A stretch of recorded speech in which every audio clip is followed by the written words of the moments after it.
प्यारे विद्यार्थियों, पिछले लेक्चर में हमने आपको गुरुत्वीय त्वरण के मान में किस तरह परिवर्तन होता है ये बताया था। आज हम मुक्त पतन के बारे में पढ़ेंगे जो आपके किताब में विस्तार पूर्वक दिया है। मुक्त पतन समझने से पहले आप ध्यान से सुनिए। अगर हम कोई पत्थर को ऊपर फेंकते हैं तो क्या होगा? एक समय ऐसा आएगा कि वह ऊपर जाते जाते उसका वेग शून्य हो जाएगा और वह फिर से क्या होगा, नीचे की तरफ गिरने लगेगा। यह नीचे क्यों गिरता है?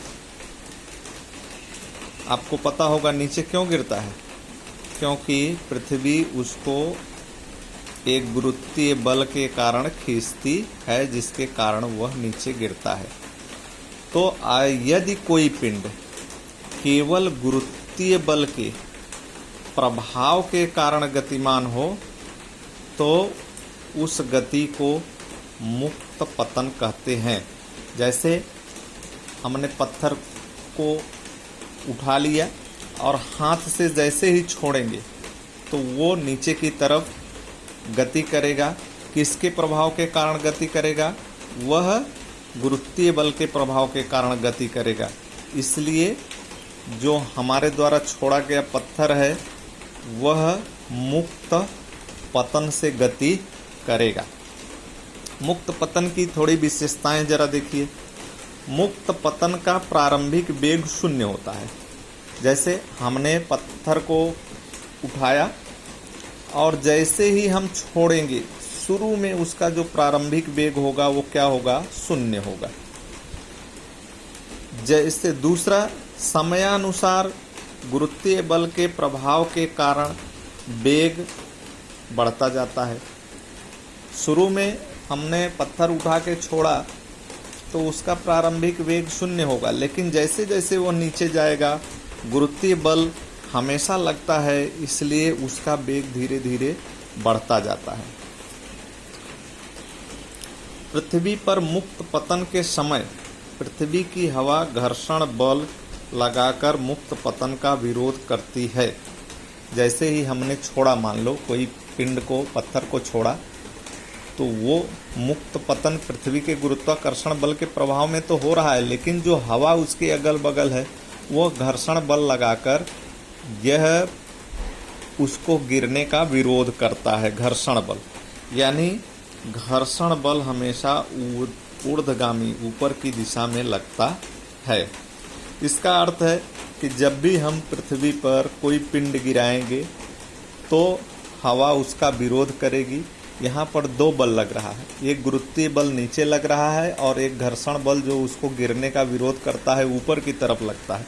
तो यानी हमारे द्वारा कोई पिंड पृथ्वी पर गिराया जाता है तो वह मुक्त पतन नहीं होता है, क्योंकि पृथ्वी पर हवा की उपलब्धता है और हवा की उपलब्धता में मुक्त पतन संभव नहीं है। मुक्त पतन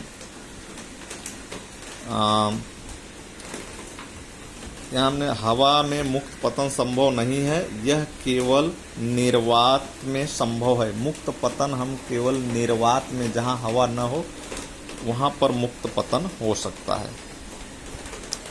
मुक्त पतन को हम न्यूटन के गति संबंधी समीकरण से ज्ञात कर सकते हैं, मतलब उसकी गणना, कैलकुलेशन हम मुक्त पतन का कर सकते हैं न्यूटन के गुरुत्वाकर्षण, न्यूटन के गति संबंधी नियम के द्वारा। मुक्त पतन के लिए गुरुत्वीय त्वरण क्या होता है? G। जहाँ न्यूटन के गति संबंधी समीकरण में A था, त्वरण A था, उस त्वरण A के स्थान पर मुक्त पतन में क्या हो जाएगा? G। प्रारंभिक वेग को हम U अक्षर से दर्शाते हैं और मुक्त पतन में प्रारंभिक वेग क्या होता है? शून्य होता है। हमेशा जब भी मुक्त पतन होगा वो प्रारंभिक वेग क्या होगा? शून्य होगा। अब हम देखें न्यूटन का गति संबंधी नियम क्या है। पहला नियम है V बराबर U प्लस AT, जहाँ U क्या है? प्रारंभिक वेग, A गुरुत्वीय त्वरण है, ये त्वरण है, और T क्या है? समय है। तो यहाँ पर अब मुक्त पतन के संबंध में U क्या हो जाएगा? 0 हो जाएगा। ये 0 हो गया तो बचा क्या, ए टी। ए के जगह पर क्या हो जाएगा, जी। तो भी बराबर ए टी नहीं, यहाँ थोड़ा सा गलत हो गया है, मुक्त पतन के संबंध में भी बराबर क्या हो जाएगा, जी टी, क्योंकि u बराबर क्या है, 0 है। ये चीज 0 हो गया, केवल त्वरण के स्थान पर क्या हो गया, गुरुत्वीय त्वरण जी टी। तो v बराबर जी टी, वही मुक्त पतन के लिए एक केवल सूत्र लगेगा, v बराबर जी टी। दूसरा गति संबंधी समीकरण क्या है, यस बराबर U T plus 1/2 A T square. यहाँ u प्रारंभिक वेग, t समय। u अगर 0 है, क्योंकि मुक्त पतन के लिए हमेशा u क्या होगा, 0। 0 का t में गुणा हो जाएगा तो ये पूरा मान क्या हो जाएगा, 0। बचा क्या, 1/2 ए टी स्क्वायर। ए के स्थान पर क्या हो जाएगा, g, तो क्या हो जाएगा 1/2 जी टी स्क्वायर। तो यस बराबर मुक्त पतन के संबंध में यस बराबर क्या हो जाएगा, 1/2 जी टी स्क्वायर, क्योंकि u गुणे t का मान क्या होता है, 0। u होता है 0, t मान लो t का कुछ मान भी होगा तो 0 का t में गुणा होने पर 0 हो जाता है। तीसरा है v स्क्वायर बराबर u square plus 2as। u का जैसे आप जानते हैं मुक्त पतन में u हमेशा 0 होता है, तो u स्क्वायर भी 0 होगा, इसलिए v स्क्वायर का मान हो जाएगा v स्क्वायर बराबर 2gs। ये के स्थान पर 2gs, क्योंकि u बराबर क्या है, 0। तो इन तीनों समीकरण से हम मुक्त पतन की गणना कर सकते हैं। अब आइए अगला आपको पढ़ना है, हाँ थोड़ा सा इधर आइए। एक किताब में है कि अगर हम एक पत्थर को और एक पंख को एक साथ फेंकें तो क्या दोनों एक साथ जमीन पर पहुंचेंगे कि नहीं पहुंचेंगे। तो हम अगर पत्थर और पंख को एक साथ फेंकते हैं तो वैसे मुक्त पतन केवल किसके प्रभाव में होता है, जी के, टी के। तो जी के प्रभाव में मुक्त पतन होता है, इसलिए दोनों को एक साथ पहुंचना चाहिए। लेकिन फिर भी पंख थोड़ा देर में पहुंचता है, क्योंकि पंख पर जो हवा है वह घर्षण बल अधिक लगाता है और वह थोड़ा देर में पहुंचता है।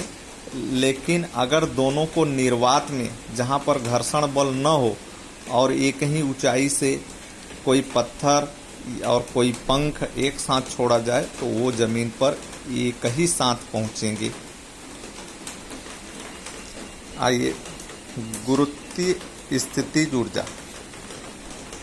स्थितिज ऊर्जा के बारे में आपने पिछली कक्षा में पढ़ा है।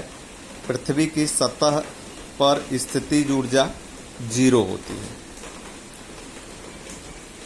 पृथ्वी की सतह से h ऊंचाई पर स्थितिज ऊर्जा हमने पिछली कक्षा में पढ़ा है, mgh। h क्या है, पृथ्वी की सतह से थोड़ा ऊंचाई, कितने ऊंचाई पर हम जाते हैं तो वो h का मान हो गया।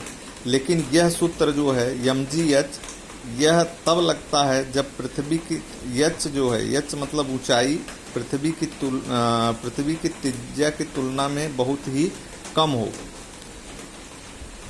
मतलब 200 मीटर, 400 मीटर, 1000 मीटर, 2000 मीटर, तब यह सूत्र लगेगा। लेकिन बहुत ज़्यादा दूरी पर चले जाओगे, पृथ्वी से अधिक दूरी पर, जब h पृथ्वी की त्रिज्या की तुलना में नगण्य न हो, तब ऐसी स्थिति में स्थितिज ऊर्जा होता है -gm/r + h। यहाँ g सार्वत्रिक गुरुत्वाकर्षण स्थिरांक है, m पृथ्वी का द्रव्यमान है, r पृथ्वी की त्रिज्या है और h पृथ्वी के सतह से ऊंचाई है।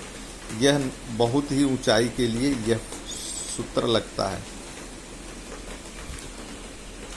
अनंत दूरी पर स्थितिज ऊर्जा क्या होगी, 0 होगी। तो ये हम स्थितिज ऊर्जा के संबंध में दो मुख्य, थोड़ा पृथ्वी से थोड़ा ऊंचाई पर स्थितिज ऊर्जा रहेगा तो mgh, और बहुत ज़्यादा, मतलब ये यक्ष की ऊंचाई बहुत ज़्यादा है, पृथ्वी की त्रिज्या की तुलना में नगण्य न हो तो -gm/r। अगला आपको पढ़ना है मुक्त वेग। मुक्त वेग को पढ़ने से पहले हम थोड़ा समझते हैं। मान लो कोई पिंड हम ऊपर की तरफ फेंकते हैं, थोड़ा ऊपर जाने पर क्या होता है, वो नीचे गिरने लगता है। दूसरी बार और अधिक वेग से फेंकेंगे तो और ऊपर जाएगा, ऊपर जाएगा। फिर वो जैसे जैसे ऊपर जाएगा, हम थोड़ा सा इसी पाठ में पीछे पढ़े हैं कि जैसे जैसे पिंड ऊपर जाता है तो जी का मान क्या होता है, ऊपर जाने पर गुरुत्वीय त्वरण जी का मान कम होता जाता है। और अधिक वेग से फेंकेंगे और अधिक ऊपर जाएगा तो जी का मान वहाँ और कम होगा, और अधिक वेग से फेंकेंगे और ऊपर जाएगा